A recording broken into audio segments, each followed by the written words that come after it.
Here's something that most people in finance are getting completely wrong right now. And honestly, it's a little scary when you think about it. People are sitting on what they believe is wealth, stocks, bonds, real estate, paper assets, and they genuinely feel safe. They look back at the last 50 years and they think, yeah, this has always worked. Why would it stop now? But here's the thing. That thinking might cost them almost everything they have. Not a small portion, not a manageable loss, almost everything. We are living through the final chapter of a monetary era. And I know that sounds dramatic, but this is not a new story. This has happened repeatedly throughout human history, and every single time, without exception, the outcome has been the same. When a monetary era ends, and they always do end, the assets that people think are safe, the paper assets, they go down in real terms. Not by 10%, not by 20%. We're talking 50, 70, 90%. Some of them, like bonds, can go to literally zero. Sovereign bonds, government bonds, the stuff that's supposed to be the safest investment in the world, worthless. Now, why does this keep happening? Well, it really comes down to one thing that governments just can't seem to stop doing. They print money.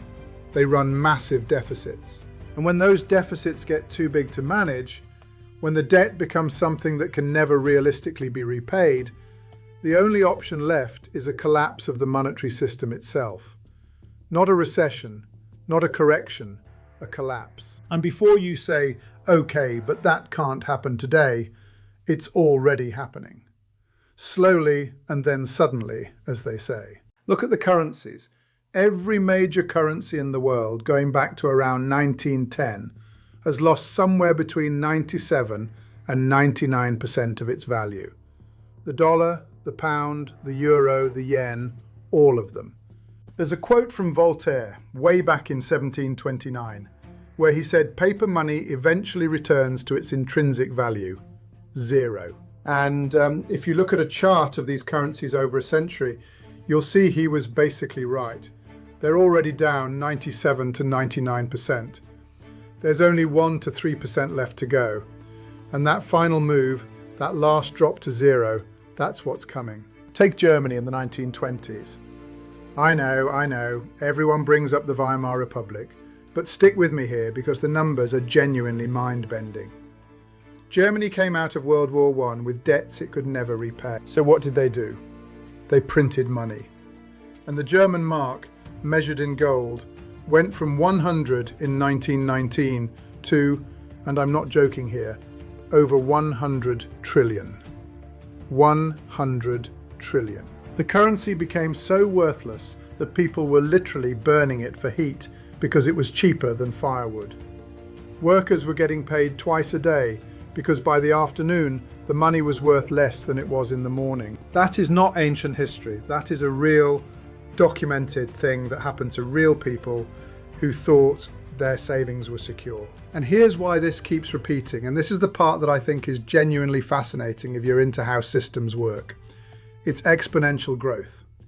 You've probably seen the thought experiment where you fill a stadium with water, starting with 1 drop, then doubling it every minute. The stadium fills in 50 minutes.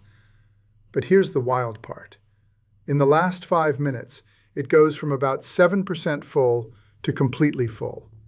7% to 100% in the final 10% of the time. That's what happens to money printing. It looks manageable, it looks fine, and then suddenly it isn't. The biggest, most catastrophic moves happen right at the end. And that's where we are right now. So what does all of this mean practically? Well, let's talk about gold. Because this is where people get confused, and I want to clear something up that I think is really important. People always ask, how high is gold going to go? What's the price target? Will it hit $10,000? $20,000? And honestly, that's the wrong question entirely. Gold isn't going up. Gold doesn't go up. What's happening is that paper money is going down. Gold is just gold. It maintains its purchasing power. It always has. Here's a wild example. A cow. An actual, literal cow. For 5,000 years, a cow has cost between half an ounce and 1 ounce of gold. Think about that for a second. 5,000 years of human civilization, and a cow still costs roughly the same amount of gold. That is real purchasing power. Gold isn't magic, it's just honest. Unlike paper money, you can't print more of it whenever things get inconvenient. Now here's where things get really interesting when we look at the last 50-ish years specifically. In 1971, Nixon did something that completely changed the global financial system. He closed what's called the gold window.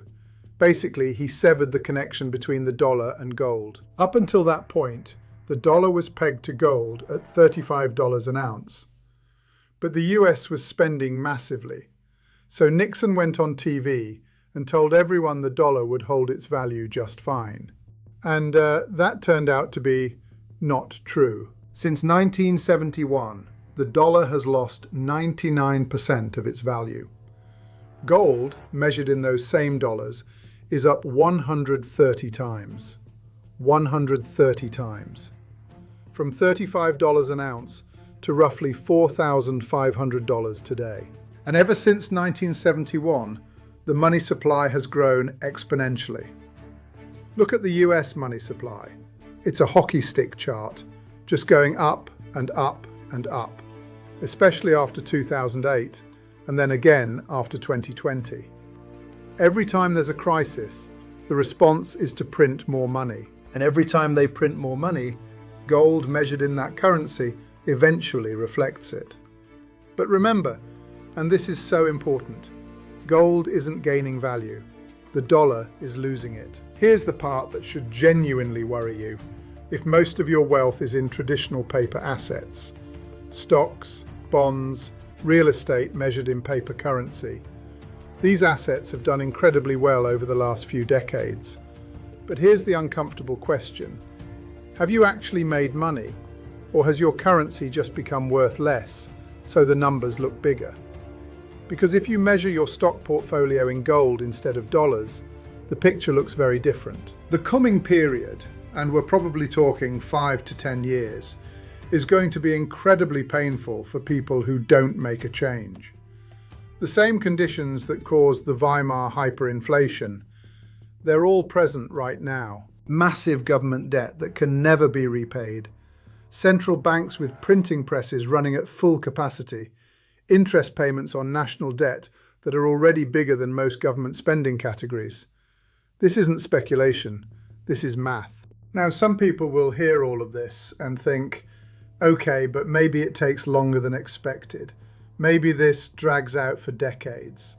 And yeah, maybe. But here's the thing. Even if you say it takes 15 years instead of 5, that's 15 years where your paper assets are slowly being eaten alive by inflation. 15 years of 7, 10, 15% annual inflation means your purchasing power is being gutted. The UK in the early 1970s had about 15 to 17% inflation for 7 consecutive years. 7 years. That's not a crisis in the headlines. That's a slow erosion that most people don't even notice until they look back and realize their savings can't buy what they used to buy. So please, and I mean this genuinely, stop asking how high gold can go. The right question to ask yourself is, how much of my current wealth am I prepared to lose if I do nothing? Because we're talking about a 90 to 95% loss in real purchasing power. That's not a bad year. That's generational wealth destruction. Physical gold and physical silver, stored outside the banking system in a safe and stable jurisdiction. That's not a speculative bet on a commodity. It's wealth preservation. It's the same thing that humans have used to protect value for 5,000 years. It works for the exact same reason it's always worked. Nobody can print more of it. Governments can't, central banks can't. There's no emergency meeting where they decide to issue another 1 trillion ounces of gold. And silver, by the way, don't sleep on silver. At around $75 an ounce as of right now, Silver is, in the view of a lot of people who really study this stuff, massively undervalued relative to where it could go. Look, I get it. This is a lot to take in. And I know it can feel overwhelming or even a little alarmist. But the reason to pay attention to this isn't doom and gloom for its own sake. It's because there's actually something you can do about it. The people who made it through the Weimar hyperinflation with their wealth intact weren't the ones with the most marks in the bank. They were the ones who had converted some of that paper into something real before the collapse hit. This isn't about making a killing in gold. It's about not losing everything in paper. That's the distinction. And I genuinely hope that more people start thinking about it that way, because the window to do something about it is still open, but it won't be forever.